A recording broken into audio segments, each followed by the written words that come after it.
Untuk anda yang follow cerita ni, mungkin saya dapat agak yang anda juga sedang membuat keputusan untuk resign. I don't know. Atau anda juga sebenarnya dah pernah melalui experience ni. Sebenarnya bila kita resign ni, dia bukanlah sesuatu yang besar pun. Nak resign ni dalam 1 hari pun boleh settle.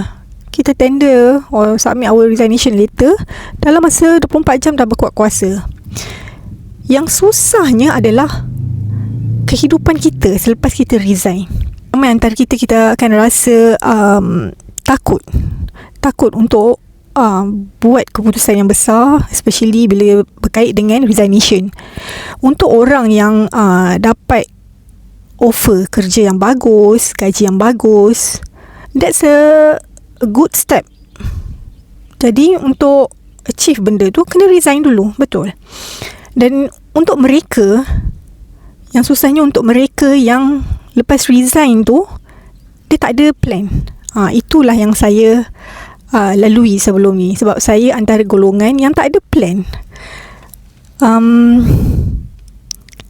Dan saya sedar, saya akui yang saya ni bukanlah smart atau pandai macam orang lain yang very properly plan apa nak buat dalam hidup dia, apa nak achieve. Saya tak macam tu.